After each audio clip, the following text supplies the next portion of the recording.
आज माननीय मुख्यमंत्री डॉक्टर मोहन यादव जी की अध्यक्षता में अभी कैबिनेट की बैठक संपन्न हुई है और उसमें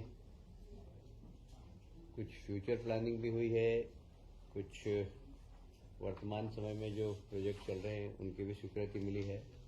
और सबसे बड़ी बात है, जो 16वां फाइनेंस कमीशन आ रहा है, 16th फाइनेंस कमीशन, आप सभी जानते हैं कि 5 साल के लिए राज्य सरकार को कितना फाइनेंशियल सपोर्ट केंद्र से मिले।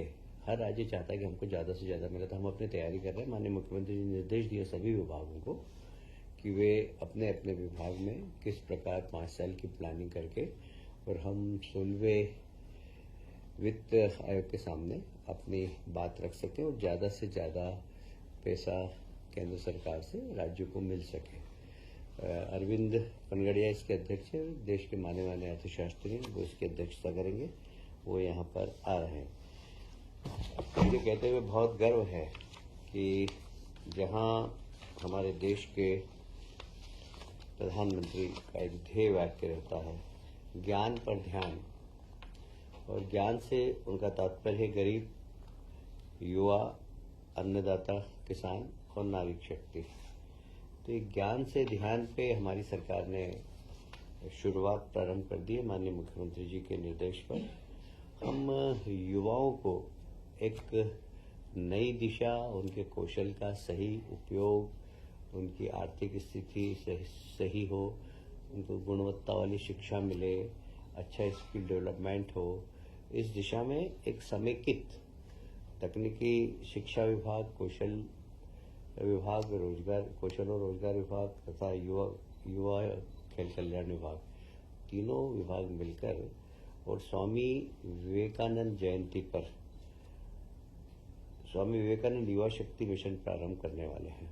इसका उद्देश्य होगा युवा का सर्वांगीण विकास, शिक्षा के क्षेत्र में भी युवा आगे बढ़े, कौशल के क्षेत्र में भी युवा आगे बढ़े और वो रोजगार से कैसे जल्दी से जल्दी जुड़े। जैसे हमारे माननीय प्रधानमंत्री जी का मिशन है नई शिक्षा नीति के माध्यम से कि शिक्षा रोजगार देने वाली हो और हमारा युवा भी रोजगार देने वाला बने। तो इसी को ध्यान में रखते हुए स्वामी विवेकानंद युवा शक्ति मिशन प्रारंभ करने वाले हम 12 तारीख को। इसमें सभी विभागों से बाकी इसके सदस्य रहेंगे, पर मूल रूप से तकनीकी शिक्षा, कौशल विभाग, रोजगार विभाग और युवा कल्याण विभाग इसको हेड करेंगे और ये सब मिलकर और सब विभागों से तालमेल करके हम सिर्फ युवाओं को फोकस करेंगे। कुल मिलाकर युवाओं का आत्मविश्वास बढ़ाना मध्य प्रदेश के अंदर। देखिए, आज भारत देश का सबसे युवा, दुनिया का सबसे युवा देश कहलाता है। हमारे यहाँ 27% आबादी युवाओं की है और युवाओं को आत्मनिर्भर बनाना, उनकी ऊर्जा का सदुपयोग करना, उसमें मध्य प्रदेश एक मिशन की तरह ले रहा है। मुझे बहुत प्रसन्नता है, माननीय मुख्यमंत्री जी ने इस मिशन को बहुत गंभीरता से लिया और सभी माननीय मंत्रियों से अनुरोध किया कि अपने अपने विभाग में भी युवाओं को किस प्रकार जोड़कर रोजगार दे सकें, इसके लिए काम करने के हमें निर्देश दिए हैं। जैसे अब प्रतिस्पर्धा की तैयारी करना, तो तैयारी करने के लिए हमने अनुसूचित जाति और जनजाति के बच्चों के लिए कोचिंग क्लास तो हमने चलाई थी, पर फिर भी कुछ सिलेक्टिव ऐसे गरीब विद्यार्थी हों, चाहे वो अनुसूचित जाति जनजाति के नहीं हो, यदि प्रतिस्पर्धा में भाग लेना चाहें और उन्हें कोचिंग की आवश्यकता, तो सरकार वो भी उपलब्ध कराएगी। कुल मिलाकर युवाओं से संवाद बढ़ाना, उनका आत्मविश्वास बढ़ाना, उनकी योग्यता का सदुपयोग करना, उनकी क्षमता बढ़ाना, इसका उद्देश्य है। युवा शक्ति को रचनात्मक दिशा में ले जाना, ये इसका मूल उद्देश्य है। मैं समझता हूं कि हम इस मिशन के लिए सरकार बिल्कुल जहां वित्त की व्यवस्था करना होगी वो वित्त की व्यवस्था भी हम करेंगे। एक और आज महत्वपूर्ण निर्णय लिया, जैसे हमारे देश के प्रधानमंत्री हमेशा कहते हैं कि किसानों की आय दुगनी करना। तो किसानों से संबंधित जितने भी उपक्रम है, चाहे वो दूध उत्पादन का हो, चाहे मछली उत्पादन का हो, इन सब को हम कैसे वृद्धि कर सके। एक बहुत ही क्रांतिकारी निर्णय मध्य प्रदेश की सरकार ने लिया है, Madhya Pradesh state cooperative dairy federation और राष्ट्रीय डेयरी विकास बोर्ड, इसके बीच में एक अनुबंध हम कर रहे हैं और सारी दूध के उत्पादन, दूध का परिवहन, दूध का चिलिंग, दूध की प्रोसेसिंग, दूध की पैकिंग और मार्केटिंग, ये सब अभी किसान करता है। अभी हमारे यहाँ दूध डेयरी भी है और निश्चित रूप से जिस क्षमता के साथ चलना चाहिए उस क्षमता के साथ नहीं चल पा रही है। हम फोकस करेंगे इसमें प्रोफेशनल लोगों को भी जोड़कर, कैसे हमारा सांची ब्रांड है वह सारे देश में अपनी पहचान बना सके। इसके लिए हम लोग बहुत डेडिकेटेड रूप से काम करेंगे, क्योंकि यह किसान की आमदनी बढ़ाने का एक बहुत बड़ा उपक्रम हो सकता है। साथ ही युवा लोगों को रोजगार सृजन करने का भी एक बहुत बड़ा अवसर हो सकता है। तो इसमें हम कलेक्शन सेंटर की क्षमता बढ़ाएंगे, कलेक्शन सेंटर की संख्या बढ़ाएंगे,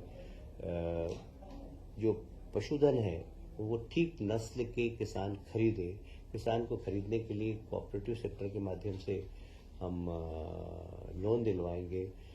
प्रत्येक गांव के अंदर हमारे केंद्रीय सहकारिता मंत्री ने कहा है कि हर गांव के अंदर एक सहकारी समिति होना चाहिए। हमारे यहाँ 53,000 गांव है, सब में सहकारिता समिति बने, जिसमें दूध उत्पादन सहकारी समिति भी बने। तो हर गांव के अंदर दूध का उत्पादन हो, अच्छी नस्ल के जानवर पहुंचे, उन जानवरों को खरीदने के लिए कोऑपरेटिव सेक्टर से लोन मिले, उनका दूध समय पर खरीदा जाए, उस स्थान पर जो चिलिंग प्लांट हो वह परिवहन करके प्रोसेसिंग के स्थान पर ले जाएं। ये सब इस समेकित व्यवस्था हम कर रहे हैं और इससे निश्चित रूप से किसानों की आय भी बढ़ेगी और सहकारिता क्षेत्र मजबूत होगा और रोजगार के नए अवसर भी हमें प्राप्त होंगे। मुझे ये कहते हुए बहुत गर्व है कि अगले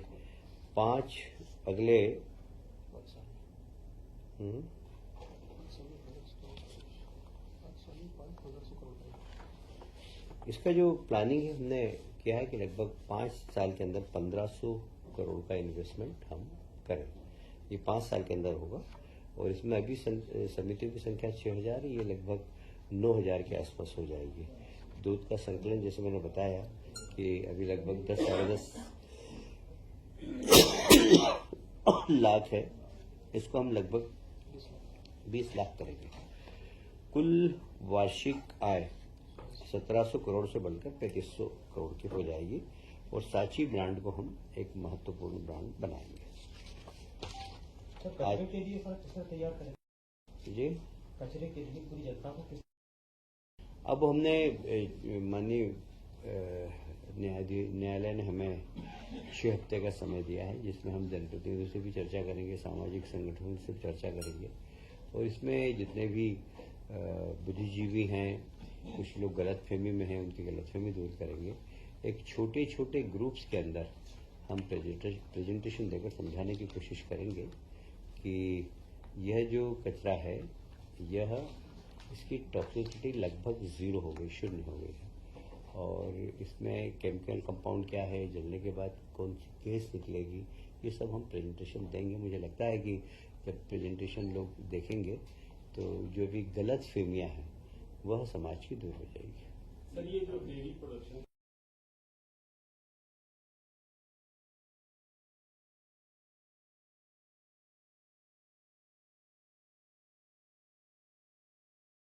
समेकित प्लान है बिल्कुल। गोबर का कलेक्शन, गोबर से खाद बनाना, फिर उसके बाद ऑर्गेनिक फार्मिंग को प्रमोट करना, ऑर्गेनिक उत्पादन को प्रमोट करना, ये सब इससे जुड़ा हुआ है। क्या किसानों से गोबर भी खरीदा जाएगा, सब कुछ ऐसा प्लान है? अभी खरीदना तो नहीं, पर उसकी खाद कैसे बनाना, इसके लिए हम किसानों को प्रशिक्षित करेंगे और उनसे कहेंगे कि आप ऑर्गेनिक फार्मिंग करें और ऑर्गेनिक उत्पादन को ठीक मार्केट मिले, इसके लिए सरकार जरूर चिंतन करेगी।